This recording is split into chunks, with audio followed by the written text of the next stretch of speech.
Okay, guys, so this video is essentially there to show you how you can work with Google Drive when you are on the school computers and even when you are on your home laptop. So, obviously, on your if you go to the school hub, you pretty much access most of your files through the Google Drive.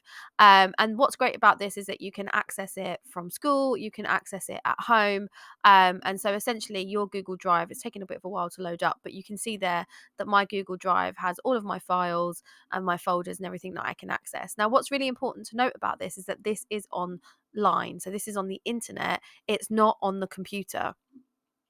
So if I wanted to work with a file and I wanted to save it in here, but then so that I can access it on a different computer, I would need to get my Google Drive logged into my actual computer. So I'm going to sort of use this video to talk you through how to do that.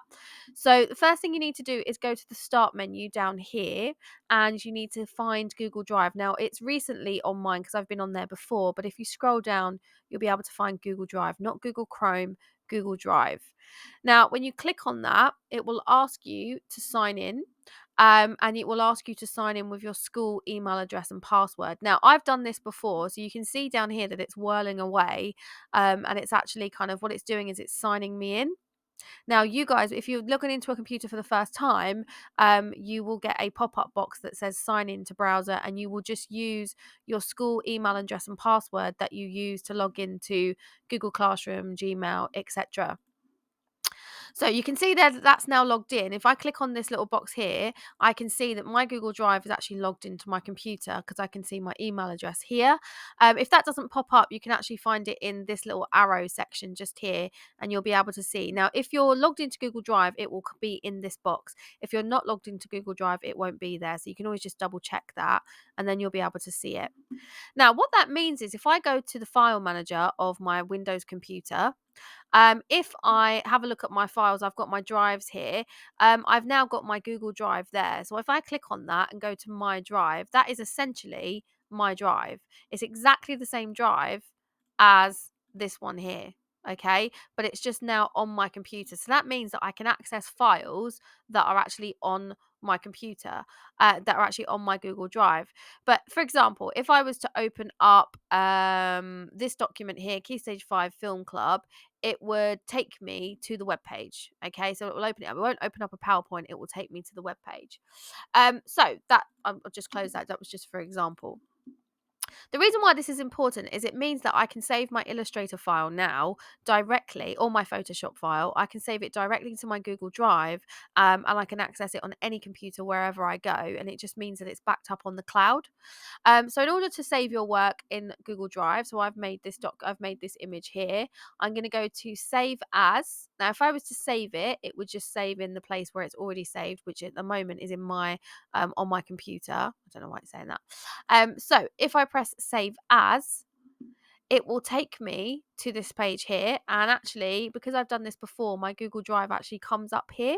Or if you click on this PC, you can scroll down and you can find your Google Drive there. So if you double click on your Google Drive, have a folder called media so that you can keep all of your files organized into one place. And if you are in sixth form and you have two teachers, it's a good idea in media to maybe have Miss McCarthy and Mr. Roan so that you can kind of keep our work separate. Always give your file a name so that you don't just leave it as untitled. Otherwise, it makes it really hard to search for. Because one of the great things about your Google Drive, sorry, let me just get back to that, is if you were looking for a particular file, you could just go straight into here and you could search for it. Okay, which would make it really, really helpful, rather than having to kind of figure out where it's gone. So give it a name and then just press save. Okay, now press OK. And now what will happen is that file will sync. So you can see here it says upload queued, and in a moment that is going to upload and sync. And what that's now done is if I go to my Google Drive and I go into that media folder, I will see that I have that Dexter file that I've worked with. That also means that I can open it if I'm on that computer. So if I'm logged into Google Drive, I can go into Google Drive here, I can go into media, and I'll be able to find that Dexter file, so I can open that directly straight up. And you can see I've got some Photoshop files in there that I was working with year 10. Now, it also means if I'm at home The other way around that I can do this is I can actually download this file to my laptop. So if you are unable on your computer to log into Google Drive like that, then what you can do now is you can then download this file. So if I right click on this file, I can download it. That will download to your computer, and when you go to your computer, it will be in your downloads. So then you've got access to that, and then you can work on it for a little while, do what you need to do to it, and then go back to your Google Drive at the end of it while you're at home and upload file and upload the new file. So if I go to my downloads again, I could then upload the updated file here. Okay, so I can keep it all in one place. So that's just a little bit of a whistle stop tour on how to use Google Drive. It is important to note that you only use Google Drive when you are working with Illustrator or Photoshop.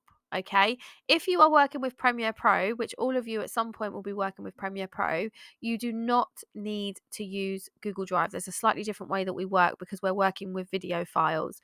So it's only if you're working with Illustrator or Photoshop that you would need to make sure that you have logged in just down here to your Google Drive. I hope you found that useful. If you have any questions, don't hesitate to ask your teacher. We're always here to help. But yeah, I hope that's useful.